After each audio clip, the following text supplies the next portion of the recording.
My name is Clark Osborne. Most people know me by Corky. I was born in 1955 in Battle Creek, Michigan. I started working for the K-Wings in 1982. Back then, the head trainer, who at that time, the head trainers did both medical and equipment, and I was more medically qualified than he was, and so I kind of came in just to kind of shadow him and be a help to him. It was all voluntary, maybe a stipend here and there. And I worked there until 1980, let's see, I think it was 87, until I went off on my own. I found myself coming back in 1993 until 2000 as the head trainer. And at that time, they had kind of split ways where you either picked medical or equipment. So I had an equipment manager with me at that time. Okay. Who was the equipment manager? My first equipment manager, his name was Jamie Healy, another Kalamazoo person who's gone on to be in the National Hockey League, and I stay close touch with him every day and actually work with him in Columbus. My role changed quite a bit in the second time that I came back, which was 1993. Kalamazoo had not had a separation of medical trainer and an equipment trainer until that time, and it became mandatory with the league, some new league rules and such as that. So I was able to come in and focus on that one job. The biggest difference is usually if there was an equipment problem and a medical problem, the equipment problem had to be taken care of, because a player could play with a sore knee, but he couldn't play with a broken skate blade. So it changed quite a bit. Describe some of your more memorable games or other moments with the K-Wings. One of my most memorable times with the K-Wings, and this is kind of odd, because you would think, being a team member and such as that, it would be that great win that you pulled out of the hat when you weren't supposed to win. But for us, it's more about what happened during the game and not the outcome of the game, for me as a medical person. I think in the early days, my most memorable time was when Rob Davies, who was a very good player at that time, lost his eye in Indianapolis. He had gotten hit with a stick, and there was a corneal rupture or whatever happened. But we were there for 2 games, and the head trainer, Terry Roof, went home with him. Actually, some Booster Club people drove him home and took care of his eye while we moved on to the next day. He came back to play, which was awesome. But by today's standards, I think there's a rule that in the NHL that players cannot play without full sight. So that was one of my most memorable times. In my second stint was the following year, or the last year of the team in 2000, which is when, and it's a personal goal, when I received my 2000th professional game in Long Beach, California. That was quite an honor to me, and I enjoyed that quite a bit. Tell us about some of the more memorable people that you met during your time at the K-Wings. Some of the memorable people that I met, obviously, was Ted Parfett, one of the best persons I think I've ever met in my life. Bill Inglis was the general manager at the time, a great guy. It was like a family back then, and I enjoyed it so much, and to this day I stay in touch with as many people as I can. We met, some stars along the way in the later days when we were playing in Orlando. I met Tiger Woods, and I met Mark O'Mara at a game. They were all season ticket holders and loved the game of hockey. Other than that, the players themselves all became great friends, and they're all memorable to me.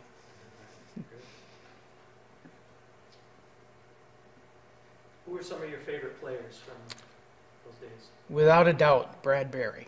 Brad Berry has become one of my best friends that I ever made in hockey, and he was a captain here. Actually, he was an assistant captain here in Kalamazoo. Derek Smith, also Kalamazoo, very good friend. Rob Brown. I mean, the list could go on and on and on. Wade Dawson in the old days, and Bruce Howes and Neil Meadmore, all those guys still are ingrained in this community today. And like I said, we were like a family, and we still are. The hockey world is very small, and it's not uncommon to run into somebody halfway across the globe that you know from somewhere. So yeah, but again, without a doubt, Brad Berry has been my best friend throughout. How do you feel the minor league game has changed since the early days of your career? The minor league game has changed a ton. When we first started back in the early 80s, or when I first started back in the early 80s, there was a lot of fighting. It was the slap shot type of game. You get on the bus, you might ride for 8 hours. You get off the bus, you play your game, you get back on the bus, and you ride for 8 hours more. Kind of a rogue, if you will, situation where it was a pretty tough league back then. As we evolved, and the second time that I came around in '93, it had changed into a more professional league. We were starting to fly places. We were starting to play in bigger cities, Chicago, Detroit, LA, Salt Lake City, Phoenix, a lot of those cities that had NHL teams. So it became more professional, less fighting, more emphasis on the game. The players started making more money, therefore it became more professional. And then I think what probably did the IHL in at that time, and I call that the old IHL, was Mr. Ufer, who was the commissioner of the league, said he wanted to rival the NHL with his league, and quite frankly, we were getting close to it anyway. But I think by saying that, the NHL kind of took over, and they started pulling their minor league teams out of the IHL and putting them in the American League. They didn't want that rival. So I think it ended in 2000, maybe 2001, and then came back, but it didn't last long. Yeah. Oh, I didn't know that story about the IHL trying to rival the NHL. Interesting. That was the kiss of death. Yeah.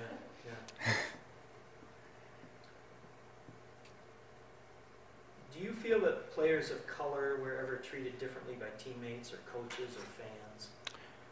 The players of color or ethnicity in the team setting was not.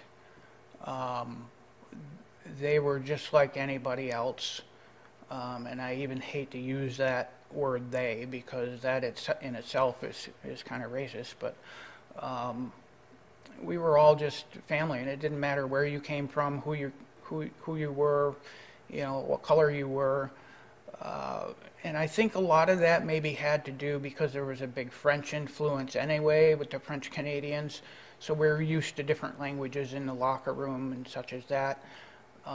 However, the fans in some places did get a little dicey sometimes. It was shut down right away.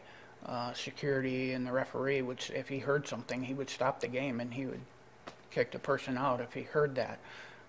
Today, I don't hear a lot of it. Working in Columbus, I still work training camps, and I worked their training camp games, and there's quite a bit of variety of ethnicity there now, and I don't think there's any, to my knowledge anyway, I don't think there's any problem now. Yeah. Paul Gerard was another friend of mine that I keep to this day. He's a very close friend, and he's black. And I will always remember I started with him when I was with the Rangers, and we were walking into the arena in Long Beach with the Islanders, and I was walking next to him, and the dock workers seen him coming in, and they said, "Oh, here comes the Rangers," and they brought themselves a brother, you know, and it was always kind of fun like that. There was never any, like, real digging. So, you know, again, a family atmosphere. It didn't matter who you were, where you came from. Right, good. Are there any other stories or anything you'd like to share with us about your time at the K-Wings? No other stories except for the fact that I'll revert to that family atmosphere. I think I felt, and maybe because it was my home, Kalamazoo was my home, but I think I felt more at home with the Kalamazoo Wings. And that started at the top with Mr. Parfait. Mr. Parfait made sure that he involved you in the community, and the community could reach out to you and touch you and talk to you, and not in this fan type mania where they surround you and smother you. So I think that probably is some of the best feelings I have about Kalamazoo. And again, like I said, I made some of the best friends that I've ever made in my life here in Kalamazoo. And I think it's a testament to the city itself and the population and how they relate to their athletes. A lot of these guys, you look around, they're still here. They're still in business. Nisker's still in business. Neil Meadmore is a very prominent real estate guy, you know, and it just, a lot of those guys stayed here, and they liked it so well. Let's see, how do I put this?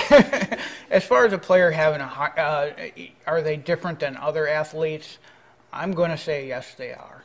Hockey players have a mentality that they can shut out the pain unlike anybody I've ever seen. And that doesn't make the other player's injury harder to take.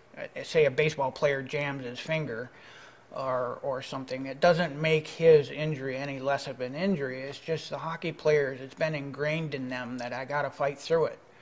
I can't complain about this, because if I complain about this, they're going to take me out of the lineup, and if they take me out of the lineup, I'm going to lose my money, and so yes, I think hockey players are a different mentality that way. They can block out that pain. I'll always remember in Pittsburgh that I had a player, Al Samuelson, who fractured his cheekbone, got hit with a puck and fractured his cheekbone. And he went into the bathroom, and I heard him laughing in there, and I thought, what is he doing? So I walked in there. He had plugged his nose and blew the cheek, actually blew a ball of air up in his cheek, and he thought that was funny. Went out to finish the game. And these guys, I don't want to say they're stupid by any means. They just have a way to block out pain.